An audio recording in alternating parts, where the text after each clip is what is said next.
여러분 어렸을 적에 아마 한 번쯤은 그런 경험이 있을 겁니다. 저는 어렸을 적에 많이 그랬던 건 아닌데요, 한두 번 그랬던 적이 있습니다. 낮잠, 학교를 다녀와서 낮잠을 잤습니다. 낮잠을 자고 일어났는데 제가 그 순간 낮잠을 잤다는 사실을 까먹은 거예요.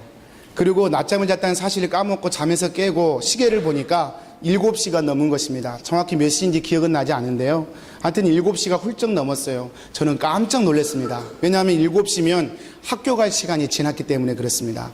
너무 깜짝 놀라서 학교 가야 되는데 내가 뭐하고 있나 싶어서 얼른 일어나서 세수를 하고 옷을 갈아입고 밥도 먹지 않고, 그리고 밥 먹으려고 돌아봤더니 집에 아무도 없는 거예요. 이상하다, 학교 갈 시간에 다 어디 갔나 생각하면서도 학교 가야 한다는 생각 때문에 가방을 서둘러 메고 집을 부랴부랴 이렇게 나왔던 기억이 있습니다.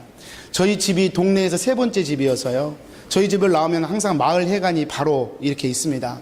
마을 회관에 이렇게 가방을 메고 나오는데 동네 사람들이 그날따라 너무 많이 나와 있는 것입니다. 아니, 나 학교 가는데 왜 이렇게 사람들이 많이 나와 있을까 궁금했지만 그냥 학교 가야 되기 때문에 가방을 메고 동네 사람들을 지나쳤습니다. 어르신들이 지나가는 저를 보면서 좀 이상한 눈으로 쳐다보는 걸 느낄 수 있었습니다. 그럼에도 불구하고 학교를 가야 되겠기에 지나쳐서 갔습니다. 그러다가 친구를 만났습니다. 친구가 저를 보더니 웃으면서 어디 가냐고 묻는 것입니다. 그래서 나 학교 하는 순간 뭔가 잘못됐다는 걸 제가 깨달았습니다. 제가 낮잠을 잤다는 것을 그때 깨달은 것입니다. 얼마나 창피하든지. 나 학교 가려고 하다가 그 말 하다가 그냥 두말 않고 바로 방향을 틀어서 조용히 다시 집으로 돌아왔던 기억이 있습니다. 여러분, 저는 우리의 삶 가운데 우리의 삶의 시간과 자리를 착각하면 이렇게 엉뚱한 행동들이 나올 수 있겠다라는 생각을 저의 경험을 통해서 해보게 됩니다. 나의 시간과 공간을 내 것임에도 불구하고 내 시간과 공간이 어디를 향해 가고 있는지 점검하지 않으면 여러분, 우리는 시간과 공간을 살아가지만 엉뚱한 착각과 오해 가운데서 그 시간과 공간을 보내게 되겠다라고 하는 생각이죠. 여러분, 오늘 여러분의 시간과 공간은 어디에 서 계십니까? 여러분의 시간과 공간은 어디를 향해 가고 계십니까? 오늘 또 말씀을 통해서 한번 점검해보는 시간이 되시기를 바랍니다. 여러분, 많은 분들이 기독교에 대해서 오해하는 부분이 그 중에 하나가 지옥을 기독교가 만들었다라고 생각하는 분들이 계십니다. 지옥을 만들어 놓고, 안 만들었으면 좋을 걸 만들어 놓고 하나님이란 분이 자기를 믿으라고, 만약에 안 믿으면 그 지옥에 보내버리겠다고 윽박지르는 신이 어떻게 사랑의 신일 수 있겠느냐고 기독교를 조롱하고 비아냥거리는 소리를 저는 많이 듣습니다. 지옥을 아예 안 만들었으면 그러면 그냥 모두 다 행복하게 살 텐데 왜 지옥을 만들어 놓고 하나님을 믿어야 한다고 우리를 귀찮게 하냐는 것이죠. 여러분은 어떻게 생각하십니까? 과연 하나님께서 지옥을 만들어 놓고 자신을 믿으라고 협박하면서 우리를 윽박지르는 그런 신이실까요? 서양 사람들이 얘기하는 것처럼? 여러분, 그렇지 않습니다.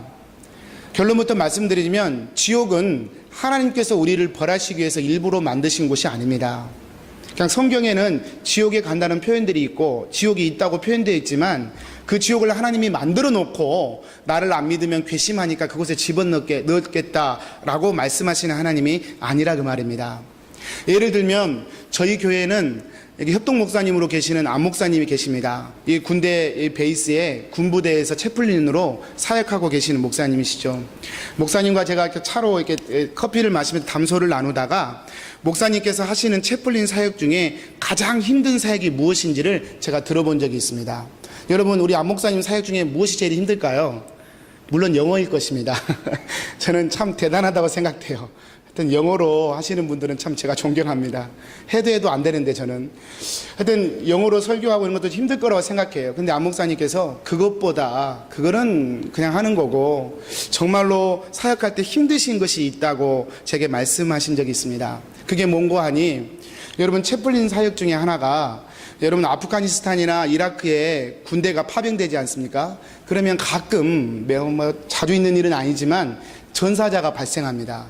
그래서 테러라든지 아니면 국지전을 통해서 전사자가 발생합니다. 그러면 그 전사 소식을 누가 그 가정에 가서 통보해야 되냐면 채플린이 그 사실을 통보해야 된답니다.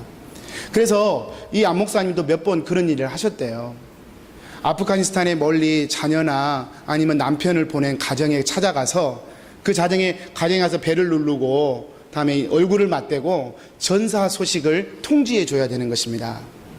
그것이 안 목사님에게는 너무 힘든 일이다. 실제로 군인 가족분들은 그걸 기본적으로 상식으로 알고 있기 때문에 채플린이 그 소식을 제일 먼저 전해준다라는 이야기를 알고 있기 때문에, 사실을 알고 있기 때문에 채플린이 집에 와서 배를 누르는 순간 가족들은 벌써 얼굴 색깔이 바뀐다는 거예요. 그리고 문을 열어주기도 전에, 채플린 목사님이 말하기도 전에 벌써 얼굴이 창백해지고 눈에서 눈물이 흐르고 발걸음이 뒤로 이렇게 스텝백이 된다는 것입니다. 그런 가족에게 여러분, 당신의 아드님이 나라를 위해 순직하셨습니다, 이 말을 한다는 게 여러분 얼마나 어렵겠습니까? 안 목사님이 다른 건 괜찮은데 이것은 정말로 하기 힘들다, 정말 어려운 일이다, 고통스럽다라는 이야기를 저에게 하신 적이 있습니다. 여러분, 한번 제가 잘 해보고 싶은 것은, 안 목사님께서 그런 전사 소식을 전했다고 해서 여러분, 그 전사라는 사실을 안 목사님이 만든 것은 아니지 않습니까? 전쟁이라든지 아니면 전사라든지 그런 환경을 안 목사님이 만든 게 아니지 않습니까? 그럼에도 불구하고 안 목사님은 그 소식 전하는 것조차도 버거워하시고 힘들어 하셨죠. 안 목사님의 책임이 아님에도 불구하고 그 소식을 전하는 게 쉽지 않은 일이다, 그 말입니다. 여러분, 채플린들이 그게 무슨 책임이 있어서 그 소식을 전하거나 또는 그런 일들을 행하는 것이 아닙니다. 오히려 그 반대입니다. 채플린들이 무슨 국가나 채플린들이 책임이 있어서 그 소식을 그렇게 무겁게 전하는 것이 아닙니다. 오히려 반대입니다.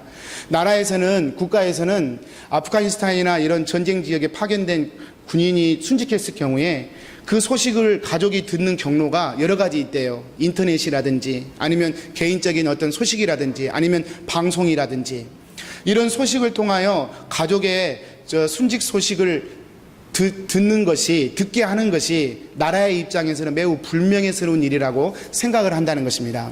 그래서 어떤 소식으로 가족이 그 소식을 전하기 전에 나라에서는 채플린이라는 제도를 통해서 채플린에게 그 명령을 내려서 채플린으로 하여금 그 가정에 먼저 그 소식을 전하도록 조치한다는 것이죠. 그래서 어떤 군인이 순직을 하게 되면 그 군인의 가족의 주소지를 파악하게 되고 그 주소지에 가장 가까이 있는 채플린을 나라에서 긴급 호출해서 그 전사 소식을 전하도록 조치를 취한다는 것입니다. 그래서 채플린들은 항상 어디에 있든지 거기에 대한 대기가 되어 있어야 되고요. 어떤 상황이든 그 임무가 떨어지면 어떤 일을 하든 간에 다 포기하고 그 일을 먼저 수행해야 된다는 것입니다. 여러분, 이 일이 전사란 사실을 만들어서 하는 게 아니지 않습니까? 이 일이 전쟁이란 사실을 만들어 놓고 하는 게 아니지 않습니까? 그 사실이 벌어진 가족에 대해서 오히려 나라의 의무를 다하기 위해서 그 소식을 다른 경로를 통해 듣는 것보다 채플린 군인을 통해서 직접 들으면서 그 사실에 대해서 섭섭함과 서운함을 표현하는 것이 나라의 도리라고 생각하기 때문에 나라도 그렇게 하고 채플린도 그 임무를 하는 것 아니겠습니까? 저는 지옥에 관한 이야기도 마찬가지가 아닐까 생각합니다.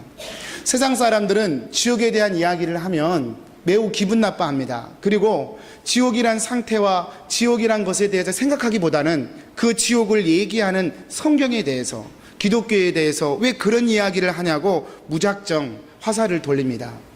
그러나 합당하지 않은 자세라고 저는 생각을 합니다. 왜냐하면 지옥이 있기 때문에 성경은 지옥을 얘기하는 것이고, 그 지옥에 대해서 판단하거나 정죄하기 위함이 아니라 오히려 그 지옥에서 하나님의 백성으로 건져내는 것이 성경의 목적이기 때문에, 그래서 복음을 만들고 하나님의 아들을 이 땅에 보내심으로 그것을 끄집어내기 위해서 이루신 것이 성경임을 우리가 이해한다면, 지옥을 얘기한다고 원망할 것이 아니라 그러면 어떻게 우리가 구원받을 수 있을지를 질문하는 것이 영적인 어떤 상황을 아는 자의 마땅한 도리가 아닐까, 저는 그렇게 생각을 해봅니다.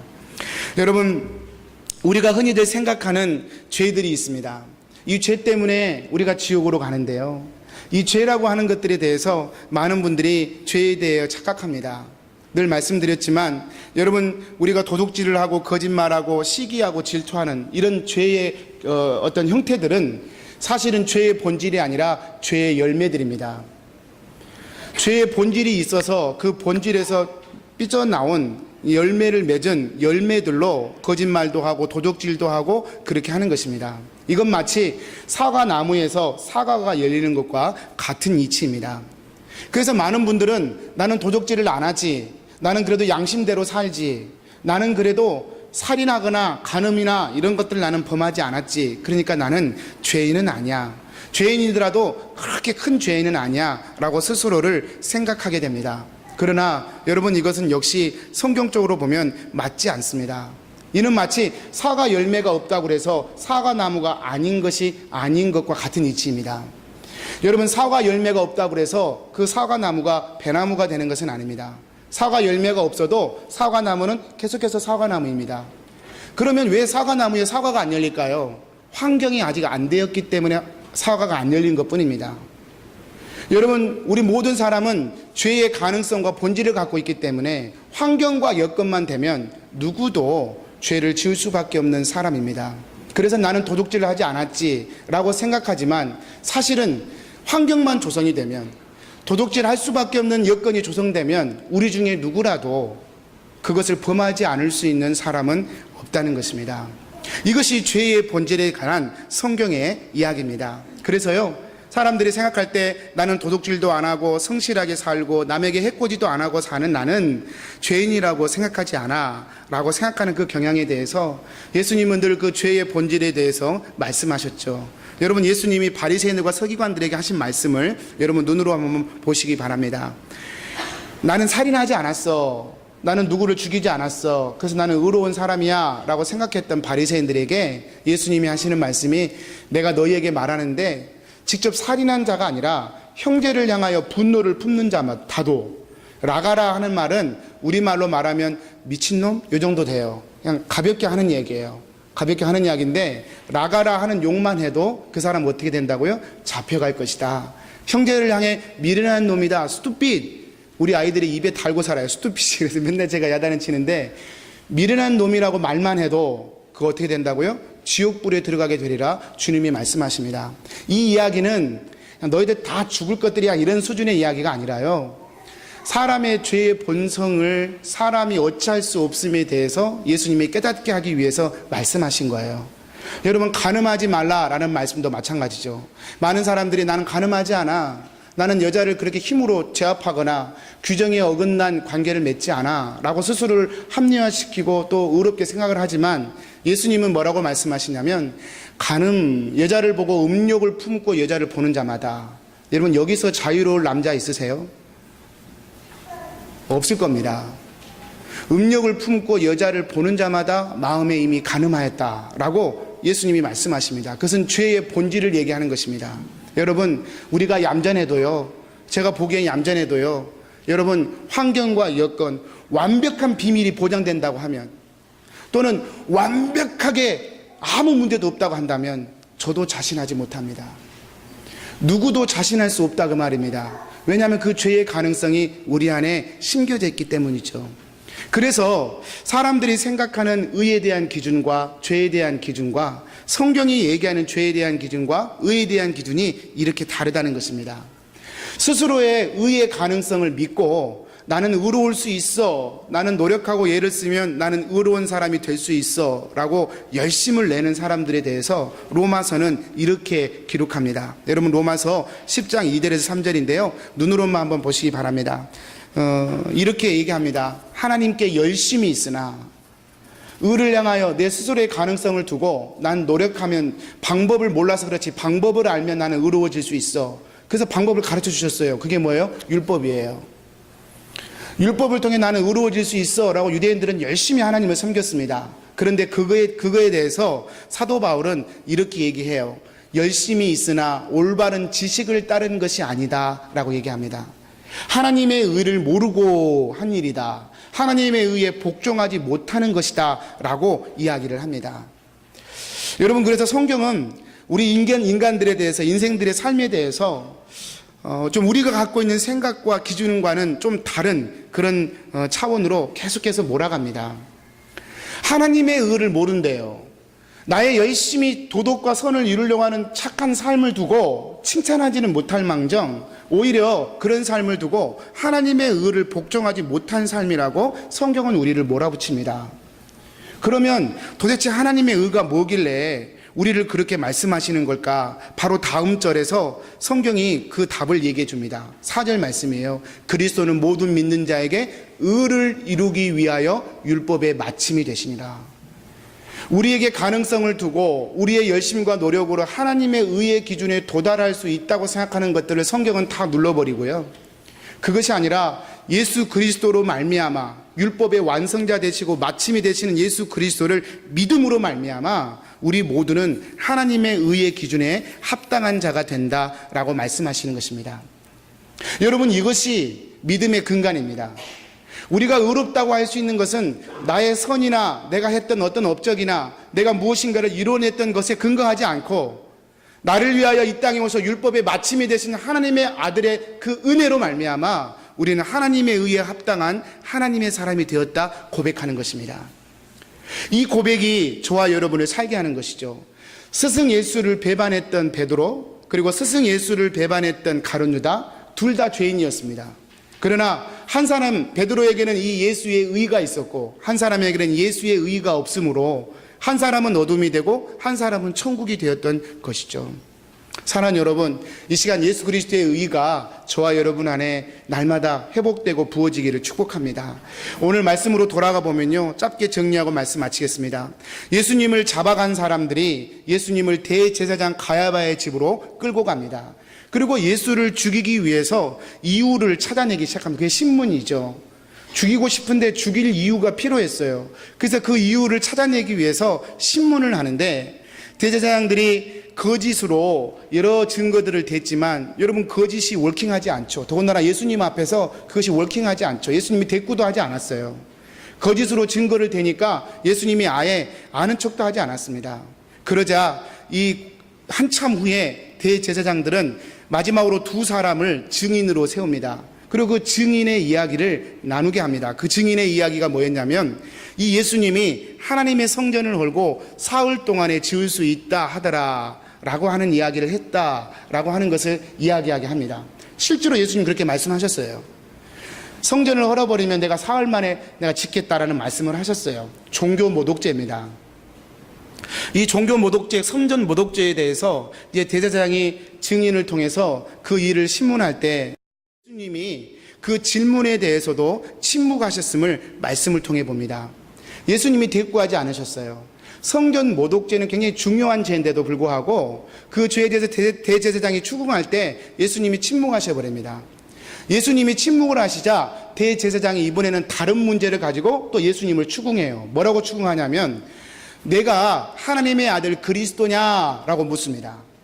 네가 하나님의 아들 그리스도냐라고 하는 질문을 받자 예수님은 그때서야 입을 여십니다. 그리고 말씀하시기를 맞다, 네가 말하였다라고 말씀하십니다. Yes, it is as you say. 네가 말한 것처럼 내가 하나님의 아들 그리스도다라고 말씀하십니다.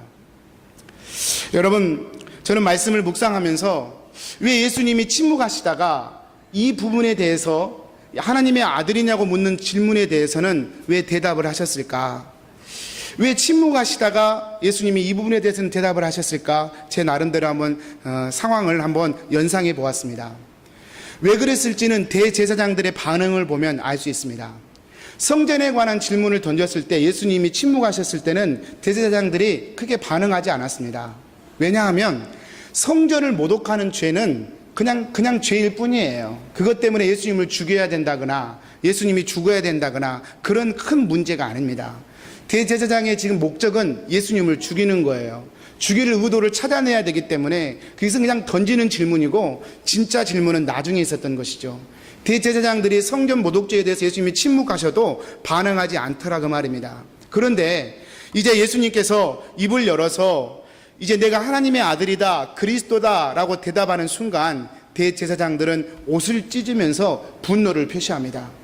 더 이상 무슨 증인이 필요하겠느냐고, 이 사람이 신성 모독하는 걸 우리가 들었다고 분노를 표현하면서 옷을 찢습니다. 그리고 그 옆에 있는 공회원들에게 묻습니다. 나는 신성 모독이라고 생각하는데 너희들은 어떻게 생각하느냐? 그러자 모든 사람들이 대답합니다. 그는 사형에 해당한다 라고 대답합니다. 여러분, 예수님이 사형에 해당하는 이유가 무엇입니까? 하나님의 아들이라고 대답했기 때문입니다.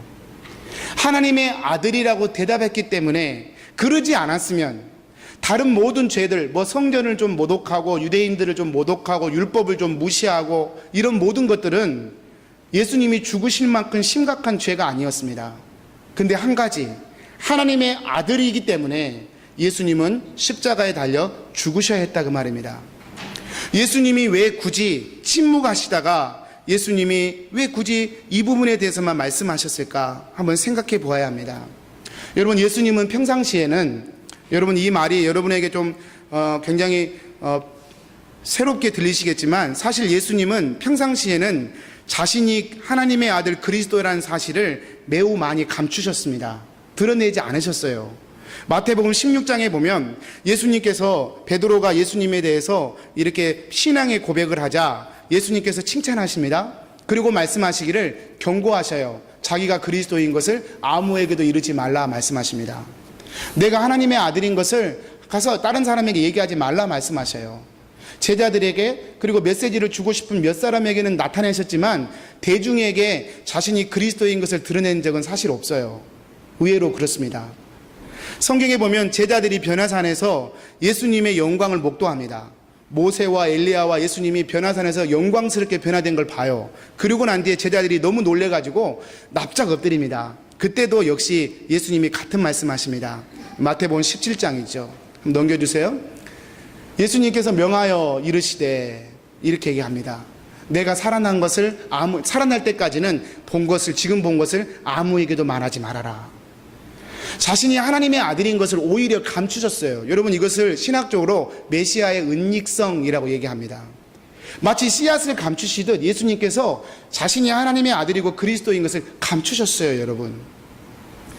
마가복음에 보면 예수님이 병든 자들, 문둥병자들을 고쳐주십니다. 그리고 1장 43절에 보면 다 고쳐놓고선 말씀하시기를, 우리 같았으면 야, 널리 알려라. 내가 이렇게 능력 있는 하나님의 아들이라는 사실을 알려라. 그랬으면 우리의 이치에 맞을 텐데, 예수님은 반대로 문둥병자들을 다 고쳐주신 이후에 말씀하시기를 아무에게도 말하지 말고 그럽니다. 내가 너를 고쳐줬다는 사실을 얘기하지 말라라고 얘기합니다. 왜 그러셨을까요? 심지어는 귀신이 예수님을 알아봤어요. 사람은 못 알아보는데 귀신이 알아봤어요. 그래서 하나님의 아들이라고 얘기했을 때도 예수님은 귀신이 자신에 대해서 얘기하는 것을 허락하지 않으셨어요. 성경 곳곳에 보면 예수님은 자신이 메시아이고 하나님의 아들이라는 사실을 감추셨습니다, 여러분. 굉장히 드문 이야기죠. 하지만 이것도 역시 사실이에요. 여러분, 예수님이 왜 이것을 감추셨을까요? 왜 자신이 하나님의 아들이고 그리스도란 사실을 감추시다가 왜 구태여 지금 대제사장이 질문하시는 그 순간에, 다른 질문에는 다 침묵하시다가 그 순간에 입을 여셔서 내가 하나님의 아들 그리스도 맞다, Yes it is as you say 라고 말씀하셨을까요? 여러분, 저는 말씀을 묵상하면서 그런 생각이 들었습니다. 대제사장들이 왜 예수님을 죽여야 했는가 라고 하는 이유와 같습니다. 여러분, 예수님이 하나님의 아들이라고 목숨을 걸고 얘기한다면, 보통 사람 같으면, 대제사장들이라면, 보통 사람이 대제사장이라면, 저와 여러분이라면, 이분이 목숨을 걸고 자신이 하나님의 아들이라고 얘기하면 한 번쯤은 귀를 기울여 볼 것입니다. 그런데 대제사장들은 오히려 그 이야기 때문에 그를 죽이기로 결정을 하고 사형으로 해당한다고 몰아붙이게 됩니다. 여러분, 왜 그랬을까요? 이유는 간단합니다. 대제사장들이 원하는 메시아가 예수님이 아니었기 때문에 그렇습니다. 대제사장들이 원하는 메시아는 이스라엘을 로마로부터 독립시켜주는 정치적인 메시아, 헐벗고 굶주리는 백성들에게 빵과 먹거리를 해결해주는 경제적인 메시아, 억울하고 불의하고 분노가 가득 찬 세상을 평화롭게 만드는 그런 영웅적 메시아를 대제사장들은 기대하고 있었던 거예요. 많은 사람들은 그런 메시아를 기대하고 있었습니다. 그런데 눈앞에 보이는 예수는 거기와 그런 것과는 정말 상관없는, 초라하게 이를 데 없는 죄인의 모습으로, 자신들이 때리면 맞고 자신들이 밟으면 밟히는 존재로, 그런 존재가 하나님의 아들이라고 얘기한 것에 대해서 이 대제사장은 옷을 찢으며 분노할 수밖에 없었던 것이죠. 그들이 생각했을 때 하나님은 그런 하나님이 아니었기 때문에 그렇습니다. 하나님이면 적어도 내 소원을 들어주고, 하나님이면 적어도 수많은 기적과 이적을 밥 먹듯이 베풀면서 그 전능하심을 통하여 우리를 압도해 버리시는 분이 하나님이셔야 한다는 그 종교적 신념이 눈앞에 보이는 예수가 하나님의 아들이라고 얘기했을 때 오히려 그를 죽여야 되는 이유가 되었다, 그 말입니다. 저는 이 생각을 계속해서 하면서 왜 주님이 그러면 수많은 기적과 이적들을 베풀면서도 자신을 감추셨을까라고 하는 이유에 대한 답을 얻을 수 있었습니다. 여러분, 왜 그러셨을까요? 왜 수많은 이적과 기적을 베푸시면서도 그때마다 내가 그리스도인 것을 얘기하지 말라라고 말씀하셨을까요? 바로 이 이유와 같습니다. 기적과 이적을 통하여 하나님을, 예수 그리스도를 만나게 될까봐 오히려 경계하셨던 것입니다. 예수님이 기적과 이적을 베푸신 것은 예수님의 진짜 메시아됨을 나타내기 위한 도구였지만, 기적과 이적 자체가 목적이 될까봐 예수님은 거기에 대해서 매우 조심히 자신을 드러내는 일에 굉장히 각별하시고 조심하셨던 것입니다. 지금 오늘 이 순간 자신이 하나님의 아들이라고 말하면 죽는다는 것을 누구보다 예수님 자신이 잘 압니다. 지금 이제 그때가 된 것입니다. 하나님의 아들이라고 공개적으로 자신의 입술로 표현을 하고, 그 표현한 것 때문에 자신이 십자가에 달려 죽어야 되는 그때가 되었음을 알고 이제 그 이야기를 공개적으로 하시는 것입니다. 결국 무엇을 얘기합니까? 예수님이 이 땅에 오셔서 하셨던 모든 사역은 어디를 향해 가리키는 것입니까? 십자가에 죽기 위하여 사신 것입니다. 하나님의 사랑이 어디에 있느냐? 여러분, 하나님이 나를 얼만큼 사랑하시는지 궁금하시죠? 하나님이 날 사랑하신다면 내게 기적과 이적을 베풀기를 우리 모두는 본능적으로 원합니다. 그렇지만 하나님이 정말로 우리를 향한 사랑을 표현해주고 싶었던 방법은 우리가 생각하는 것과는 다르다, 그 말입니다. 하나님의 아들이면서 하나님의 아들답지 못한 모습으로 비춰지는 것. 대제사장들과 서기관들이 예수님이 하나님의 아들이란 이야기를 들으면서도 그를 십자가에 못 박을 수밖에 없었던 것은 그들이 기대했던 메시아가 그런 예수님이 아니었기 때문에 그렇습니다. 영웅적 메시아, 힘있는 메시아, 정치적 메시아, 소원을 들어주는 메시아를 기대했지, 내려와가지고 죄가 어떻고 어둠이 어떻고 하나님이 어떻고 보이지 않는 것에 대해서 얘기하는 그런 메시아, 그들에게는 필요하지 않았던 것입니다. 여러분, 하나님께서 내가 하나님의 아들이다, 예수님께서 내가 하나님의 아들이다 말씀하시고 그것 때문에 십자가에 오르신 것은 우리에게 매우 중요한 메시지를 준다고 생각합니다. 오늘날도 수많은 사람들이 기적과 이적을 경험을 통하여 내가 예수님을 만날 수 있다고 생각합니다. 내 삶의 문제가 풀어지면 나는 이제 예수님을 절대로 떠나지 않을 거라고 결심을 하면서 한 번만 기적을 베풀어 달라고 예수님께 사정합니다. 틀리지 않습니다. 저 역시도 그렇게 하니까요. 저도 요즘 사택을 마련하면서 야, 저 돈다발 좀 떨어졌으면 좋겠다 생각하는 적이 많이 있습니다. 저도 건강이 좀 요즘에 좋지 않아서 야, 좀 슈퍼 내추럴한 것 좀 건강 좀 있었으면 좋겠다, 그런 생각도 해봅니다. 누구도 예외가 아닙니다. 그런데요, 정말로 하나님이 우리에게 주고 싶은 이야기를 한번 들어보자는 것입니다.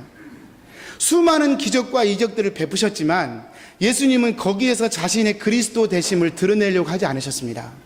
오히려 수많은 기적과 이적과는 너무 상관없는, 죄인이 되어서 가야바의 뜰에서 죄수로 고문을 당하고 신문을 당하시는 그 자리에서 예수님은 오히려 자신이 하나님의 아들인 것을 당당하게 말씀하셨습니다. 그리고 그것 때문에 십자가에 오르셔서 죽으셔야 했던 거예요. 여러분, 예수님의 예수님 되심은 어디에서 드러나느냐? 바로 이 십자가에서 드러나는 것입니다. 나의 죄를 위하여 이 땅에 오셔서, 하나님의 아들이 이 땅에 오셔서 나의 죄를 위하여 십자가에 죽으셔야 했던 그 방법 외에는 다른 방법이 없음을 십자가를 통하여 친히 보여주신 사건인 것이죠. 그것이 예수님이 이 땅에 오신 이유였고 목적입니다. 그러므로 사랑하는 성도님들, 많은 사람들은 빵을 주고 기적을 주고 이적을 베푸는 메시아 앞에서 환호하지만 저와 여러분은 죄를 이야기하고 의를 위해서 스스로를 포기하고 자신의 목숨을, 자신의 메시아성까지도 포기해버리신 그 예수님 앞에서 우리는 반응해야 하고 그 십자가 앞에 우리의 마음을 드려야 합니다. 수많은 사람들이 죄에 대해 얘기하면 오히려 분노의 돌을 던집니다. 세상을 살아가는데 그건 도움이 안 된다는 것입니다. 그러나 여러분, 예수님이 오신 목적은 세상에서 이로도 없고 힘도 없지만 예수님이 오신 목적은 죄의 문제를 해결하여 이 땅에 오셨습니다. 그러므로 십자가를 통하여 나의 죄를 깊숙이 들여다보고 내 죄가 얼마나 참혹하고 비참했는가를 들여다볼 줄 알아야 예수님이 나의 의를 위하여 십자가에 죽으신 그 사랑이, 사형에 해당하는 그 사랑이 얼마나 큰지를 우리는 역으로 깨달을 수 있는 것입니다. 지난주에 제가 구원은 예수 그리스도를 부르는 자에게 누구나 임한다 말씀드렸습니다. 그러나 그 말씀을 여러분 오해하지 마시기를 그냥 내가 입술로 예수 믿습니다 라고 하는 고백으로 되는 것으로 오해하지 않으셨으면 좋겠습니다.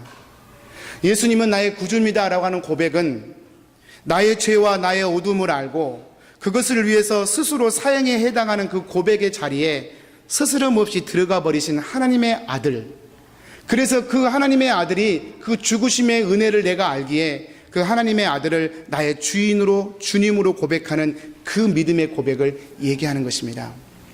이 고백에는 어떤 사람의 연봉, 어떤 사람의 업적, 어떤 사람의 혈육적 가치와 계급은 필요치 않습니다. 누구든지 자신의 죄를 깨닫고 하나님이 행하신 의의 기준을 믿음으로 붙드는 자는 하나님의 자녀가 되는 권세를 얻는 것이죠. 말씀을 정리합니다. 엊그저께 세월호가 올라오는 것을 제가 이렇게 수시로 한번 이렇게 보았습니다. 3년 만에 올라오는 세월호를 보면서 그런 생각했습니다. 여러분, 지하에 3년 떨어뜨려져 있는데 그렇게 참혹하게 변했습니다. 예전에 알던 그 세월호가 맞나 싶을 만큼 그 배는 참혹한 것이었습니다. 여러분, 저와 여러분이 하나님을 떠났을 때, 저와 여러분이 예수님을 믿기 전에, 구주라고 고백하기 전에 저와 여러분의 상태가 얼마나 비참했는지를 알지 못한다면 그건 역으로 지금 내가 하나님을 믿고 있는 그 가치가 얼마나 좋고 아름다운지를 모른다는 것과 마찬가지일 것입니다. 그래서 제가 말씀을 통하여 다시 한번 되새겨 드립니다. 예수를 믿기 전에 우리는 가장 처참한 자였습니다. 예수를 믿기 전에 우리는 가장 짙은 어둠이었습니다. 그 어둠을 깨뜨리시기 위해서 예수님이 저와 여러분에게 오신 것이죠. 그런 은혜가 또 그런 축복이 날마다 회복되기를 바랍니다. 기도하겠습니다.